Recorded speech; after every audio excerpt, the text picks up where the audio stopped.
I used to work at one of the biggest TV stations in Hong Kong. I won't say which one, but if you know, you know. I was there for a few years, and like anyone who's worked behind the scenes, I picked up a lot more than just production skills. Some things we saw, some things we heard, and some we don't talk about. Today, I'll share two of those stories. So, the main character in this story? Not me. It's actually a director, a guy called Ming.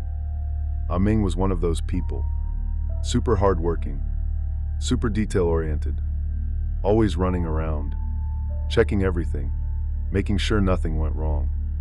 But he had this one little thing. He was kinda stingy. Like, if you asked him for help, sure, he'd help. But afterward, he'd expect something back. Not money or anything big, maybe a drink, or a meal coupon.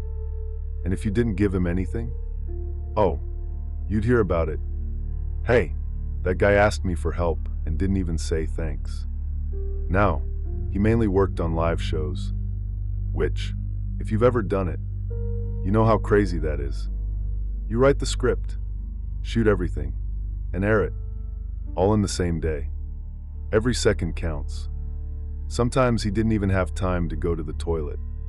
We used to joke, at this job, even going to the bathroom needs an appointment. But then, on one random workday, nothing special, just an ordinary, boring day, something happened to Ming.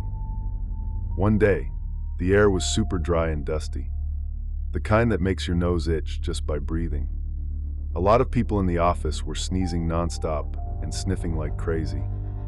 Ming's assistant, Kung, already had a weak body. That day, he kept getting nosebleeds like, nonstop. Ming saw him and said right away, "Don't push it, go see the doctor." But Kung didn't have enough cash on him, so he asked Ming to lend him some. Even though Ming could be a bit stingy, he still handed over the money. Of course, not without saying, "Remember to pay me back tomorrow." Later, Kung saw the doctor and got some medicine. It didn't stop the bleeding completely, but it calmed things down a bit. He thought, "I'll just tough it out today. Tomorrow I'll call in sick." That same day, both he and Ming were on duty for a live show. That night, not long after the show kicked off, only Ming and Kung were left in the control room. Then, 5 minutes into the show, Kung's nose started bleeding again. Worse than before. Blood all over the control board. Ming quickly grabbed his tissue pack from his pocket and tossed it to Kung so he could wipe everything up. A bit later, there were just 2 minutes left before the ad break.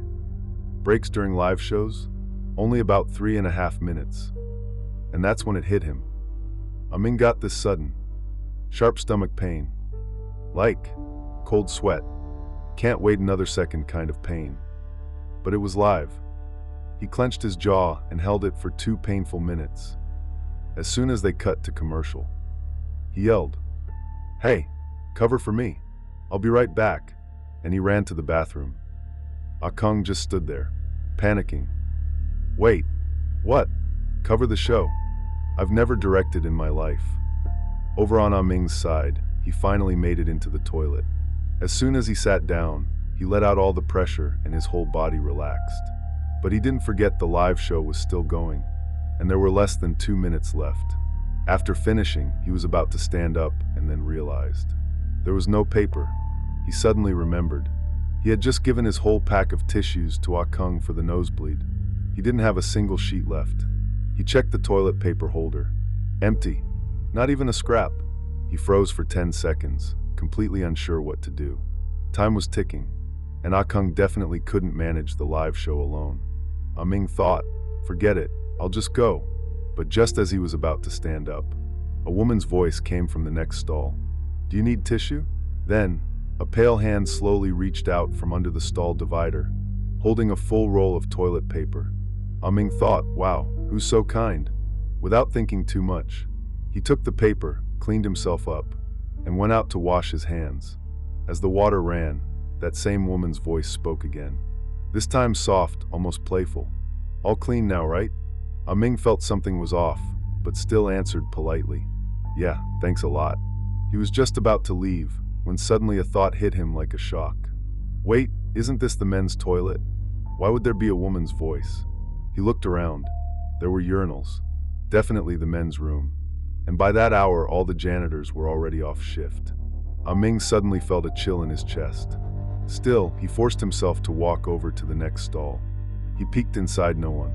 He just stood there, frozen, heart racing, mind blank. No matter how scared he was, but there was no time to panic. He had to go back and finish the live show. He didn't say a word, just quietly left the bathroom. That night, the show somehow finished without a problem. Afterward, he still went up to Kung and said, "Don't forget you borrowed money today. Pay it back tomorrow." Kung nodded. "Yup, got it." But the next day, Kung didn't show up. His nosebleed got worse, and he called in sick. The day after that, he returned to work. But with all the catch-up and the meds making him drowsy, he completely forgot to pay Ming back. And Ming didn't hold back.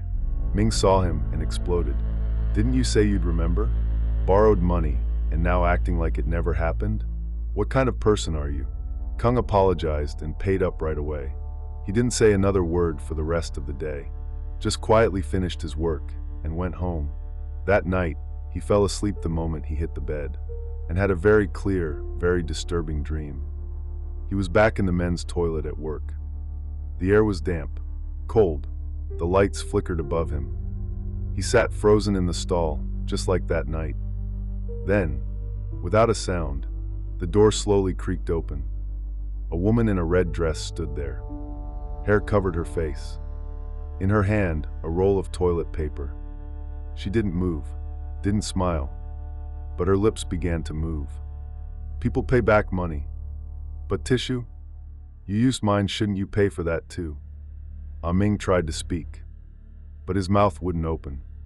His body was stiff, heavy like stone. The woman took a step closer. The paper roll in her hand dragged across the wet floor, soft, tearing. She leaned in, right beside his ear. "Use what's not yours. Then you owe." Ming gasped awake. Sweat drenched his bedsheets. His chest heaved. He reached over, turned on the light. The next morning, Ming woke up, still uneasy. That dream, it hadn't felt like a dream at all. He didn't try to explain it, didn't tell anyone. He just quietly took the half-used tissue pack from his pocket, went downstairs. Next to a trash bin, he found a small patch of ground. No one around. He struck a lighter, held the flame to the tissues. They caught fire fast. He watched the paper curl and darken, slowly turn to ash. As it burned, he whispered under his breath, "Thank you for helping me that night. Please don't come for me again." Let me share with you another ghost story from my old company. Before I start, I just want to say, even while I was working on this video today, I still felt a little scared. This story, almost everyone at the company had heard of it. And honestly, a lot of people in Hong Kong have probably seen it. Because this one, it was kind of famous. I've seen the footage myself. It's real, it really aired on TV. If you were watching local TV in Hong Kong back in the day, you might have seen it too. At our company, this was one of those stories everyone knew.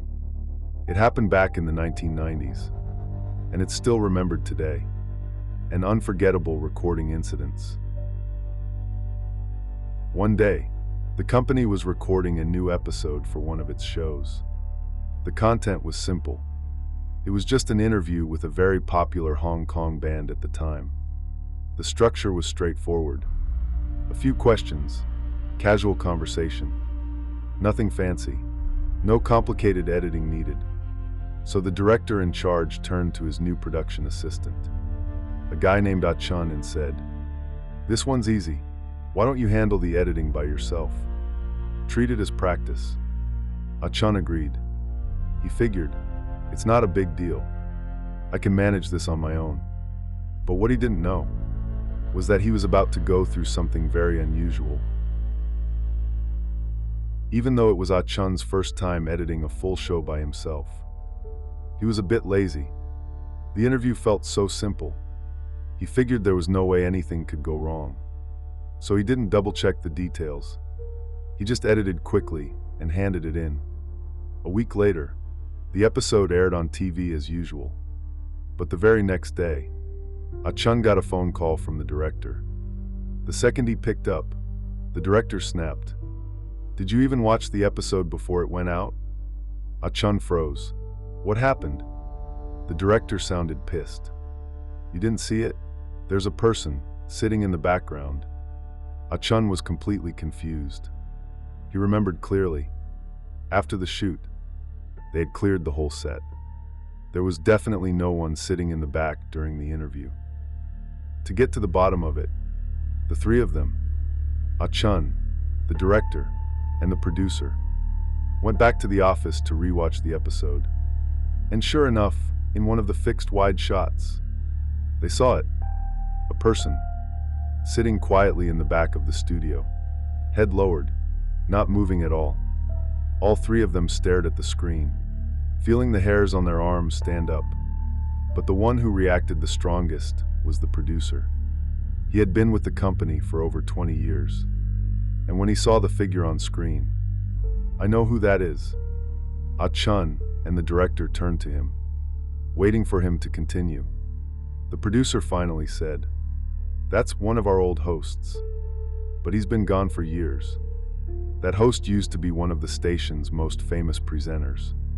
But right at the peak of his career, he was overwhelmed by financial problems and took his own life.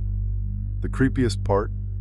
Before he died, he used to stay at the company late into the night, working on scripts, rehearsing, sometimes till 2 or 3 a.m.